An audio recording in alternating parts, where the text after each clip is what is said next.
अपने बयानों को लेकर अक्सर चर्चा में रहने वाले कांग्रेस के सीनियर लीडर मणिशंकर अय्यर ने अपने एक बयान से फिर कांग्रेस पार्टी को असहज कर दिया है। अय्यर ने एक बयान में कहा कि केरल भारत का इकलौता ऐसा राज्य है जो पूर्व प्रधानमंत्री राजीव गांधी के पदचिन्हों पर आगे बढ़ा है, जिसकी तरक्की हुई है। मुझे नहीं मालूम कि यह तारीफ है या अपमान, पर मुझे पूरा विश्वास है कि पिनराई विजयन अगले मुख्यमंत्री होंगे। इस बयान के बाद मणिशंकर अय्यर ने कांग्रेस पर ही नाराजगी जाहिर की और पवन खेड़ा के उस बयान पर प्रतिक्रिया दी जिसमें उन्होंने कहा था कि अय्यर कांग्रेस का हिस्सा नहीं है। As a congressman, at least in every eye except Venugopal's and Pavan Khera's, as a congressman, I want the UDF to win. But as a Gandhian, I am obliged to tell the truth. After listening to the listing of Pinarai's government, not by Pinarai himself, nor by any of his ministers, because their job is to do that, I listened to Mrs. Mary Joseph, whom I'd never met before, and I listened to Mr. V.K. Ramachandran, who I thought was a white-haired V. Ramachandran. And I heard them. And their listing of the achievements of the Pinarayi government have convinced me that unless we produce a manifesto that is better than the performance of the Pinarayi government. अब इस बयान पर Congress back foot पर आ गई है। कांग्रेस ने पल्ला झाड़ते हुए कहा कि यह बयान उन्होंने दिया है तो जवाब भी उन्हीं से पूछा जाना चाहिए। उदित राज ने तो यहां तक कह दिया कि अय्यर पार्टी में है भी या नहीं, इस पर भी सवाल है। ये सवाल कांग्रेस से क्यों पूछा जाता है?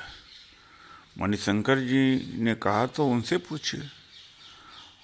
और ये तो ईमानदारी का सवाल नहीं है, ये एजेंडा है। इसलिए एजेंडा है कि मणिशंकर अय्यर जी किसी पोस्ट पर नहीं है। तो ऐसे लोग करोड़ों हैं जो पोस्ट पर हम वो बोलते हैं तो प्रश्न नहीं खड़ा होता। जो पोस्ट पर नहीं है वो जब बोलें तो जवाब कांग्रेस दे, आप उन्हीं से पूछिए। अब उसमें कांग्रेस पार्टी को क्यों घसीटा जा रहा है? Pavan Khera, the ACC spokesman, clarified the matter. He says that Mr. Manishankar Ayyar is not in the party. If he is not in the party, why should I comment? Why should I comment on him? लेकिन मणिशंकर अय्यर के इस बयान पर BJP हमलावर हो गई। BJP कह रही है कि कांग्रेस की अंदरूनी लड़ाई अब सामने आ गई है और कोई भी राहुल गांधी के नेतृत्व को स्वीकार करना नहीं चाहता। देखिए, राहुल गांधी में किसी को भरोसा नहीं बचा है। जब प्रथम परिवार के सबसे निकट के दरबारी, सबसे निकट के फैमिली रिटेनर मणिशंकर अय्यर केरल जैसे राज्य में, जहां पर सरकारें ऑल्टरनेट होती है यूडीएफ एलडीएफ के बीच में, जहां से प्रियंका वाड्रा चुनकर आई है वायनाड की सीट से, वहां पर भी बोलते हैं कि राहुल गांधी उनकी पार्टी को जीत नहीं दिला पाएंगे और फिर से विजयन की ही सरकार बनेगी। हालांकि विजयन की सरकार नहीं बनने वाली है, वहां पर भाजपा की सरकार बनने वाली है। पर यह दिखाता है कि राहुल गांधी में नो कॉन्फिडेंस है। कांग्रेस के जो सबसे वरिष्ठ दरबारी भी रहे हैं, जो प्रथम परिवार के करीबी भी रहे हैं, उनको राहुल गांधी की क्षमता पर कोई भरोसा नहीं बचा। Mr. Manishankar Ayyar is a very senior Congress leader, seasoned leader. He's held many important responsibilities and is generally considered to be very close to the Nehru-Gandhi family. His statement raises several questions. One, perhaps he is unhappy with the Congress party, or he alternatively believes that the Congress party has no leader who can take on Mr. Vijayan's leadership, or he's unhappy with the Nehru-Gandhi family.